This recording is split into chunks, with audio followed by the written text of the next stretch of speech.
क्या आपने कभी सोचा है कि मानव शरीर के अंदर सिर्फ खून, हड्डियां और मांस ही नहीं होते, बल्कि एक अदृश्य ऊर्जा तंत्र भी मौजूद हो सकता है जिसे हम सामान्य जीवन में महसूस ही नहीं कर पाते। दुनिया की लगभग हर प्राचीन परंपरा, चाहे वह योग हो, ध्यान हो या आध्यात्मिक साधना, एक बात बार बार कहती है कि मनुष्य के भीतर एक गहरी आंतरिक ऊर्जा छिपी हुई है। लेकिन सबसे बड़ा प्रश्न यह है, अगर यह ऊर्जा सच में मौजूद है तो फिर अधिकांश लोग अपने जीवन में इसे महसूस क्यों नहीं कर पाते। इसी रहस्य को समझने के लिए हम इस चैनल पर एक नई वीडियो सीरीज शुरू कर रहे हैं। इस सीरीज में हम जानेंगे मानव शरीर के भीतर छिपी ऊर्जा क्या है, प्राचीन योग परंपरा इसे कैसे समझाती है और आधुनिक विज्ञान इसके बारे में क्या कहता है।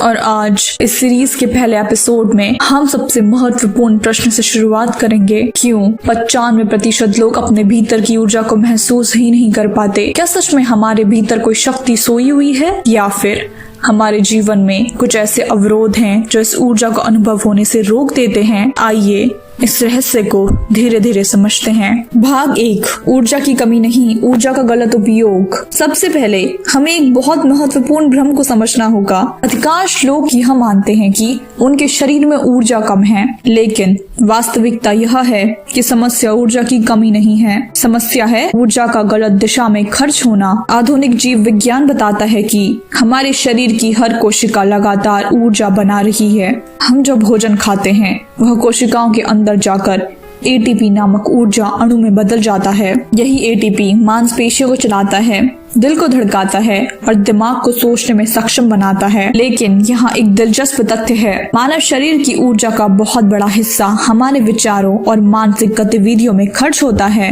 अगर कोई व्यक्ति लगातार चिंता करता है तो उसका मस्तिष्क सामान्य से कहीं अधिक ऊर्जा खर्च करता है। यही कारण है कि मानसिक तनाव के बाद व्यक्ति शारीरिक रूप से भी थका हुआ महसूस करता है। यानी ऊर्जा कम नहीं है, ऊर्जा अनियंत्रित रूप से खर्च हो रही है। भाग 2, प्राण का प्रवाह और उसका अवरोध।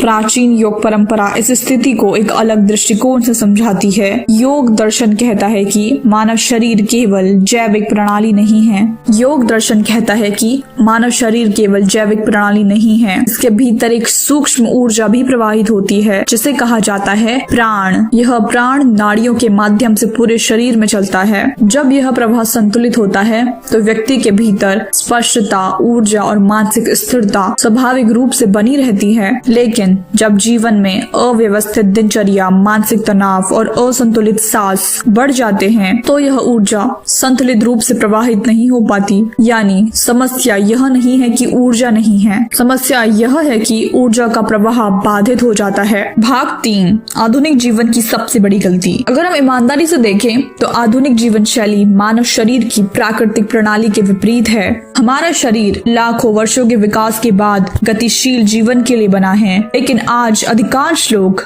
घंटों तक बैठे रहते हैं, स्क्रीन देखते रहते हैं और बहुत कम शारीरिक गतिविधि करते हैं। इसके साथ ही हमारी सांस भी बदल जाती है। जब व्यक्ति तनाव में होता है तो उसकी सांस गहरी नहीं रहती और छोटी और तेज हो जाती है। वैज्ञानिक दृष्टि से इसका अर्थ है कि शरीर को कम ऑक्सीजन मिलती है और जब कोशिकाओं को पर्याप्त ऑक्सीजन नहीं मिलती तो ऊर्जा उत्पादन कम होने लगता है। हमारी अपनी जीवन शैली धीरे धीरे शरीर की ऊर्जा प्रणाली को कमजोर कर देती है। भाग 4, सबसे बड़ा अवरोध, मन का शोर। लेकिन सबसे गहरी समस्या शरीर में नहीं है, सबसे बड़ा अवरोध है मन का निरंतर शोर। जब मन लगातार भविष्य की चिंता, अतीत की यादें, तुलना और भय में उलझा रहता है तो मस्तिष्क लगातार सतर्कता की अवस्था में रहता है। इसे विज्ञान में स्ट्रेस रिस्पॉन्स कहा जाता है। जब यह स्थिति लंबे समय तक बनी रहती है तो शरीर धीरे धीरे ऊर्जा को बचाने की अवस्था में चला जाता है। इस अवस्था में रचनात्मकता कम हो जाती है, ध्यान भटकने लगता है और व्यक्ति अपने भीतर की सूक्ष्म ऊर्जा को महसूस ही नहीं कर पाता।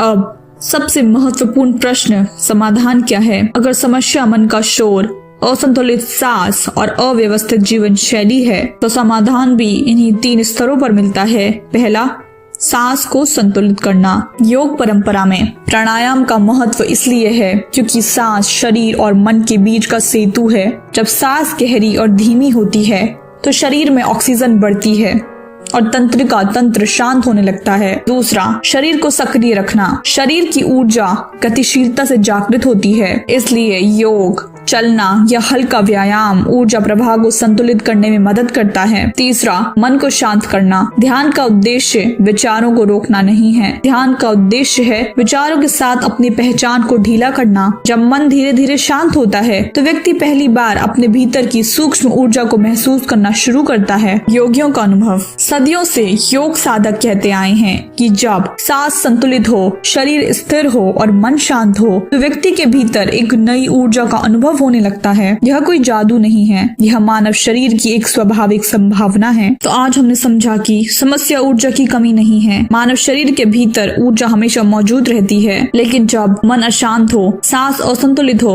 और जीवन शैली अव्यवस्थित हो तो यह ऊर्जा हमारे अनुभव में नहीं आ पाती। यानी ऊर्जा गायब नहीं होती, हम उससे कट जाते हैं। लेकिन यहाँ एक और बड़ा प्रश्न उठता है, अगर शरीर में ऊर्जा का इतना विशाल तंत्र मौजूद है तो वह वास्तव में कैसे काम करता है? योग शास्त्रों में जिन नाड़ियों, प्राण और ऊर्जा मार्गों की बात की जाती है, क्या उनका कोई वास्तविक आधार है? इसी रहस्य को हम समझेंगे इस सीरीज के दूसरे एपिसोड में, जहां हम विस्तार से जानेंगे मानव शरीर के भीतर छिपी ऊर्जा का वास्तविक तंत्र क्या है और कैसे हजारों साल पहले योगियों ने इस ऊर्जा प्रणाली को समझने की कोशिश की। क्योंकि जैसे जैसे हम इस विषय को गहराई से समझेंगे, आपको यह एहसास होने लगेगा कि मानव शरीर केवल एक जैविक संरचना नहीं है, बल्कि एक अत्यंत जटिल और रहस्यमय ऊर्जा प्रणाली है। और इस सीरीज में हम इस ऊर्जा के हर रहस्य को धीरे धीरे समझने की कोशिश करेंगे। अगर आप भी मानव शरीर, चेतना और प्राचीन योग ज्ञान के इन गहरे रहस्यों को समझना चाहते हैं तो इस चैनल को अभी सब्सक्राइब करें, क्योंकि आने वाले एपिसोड में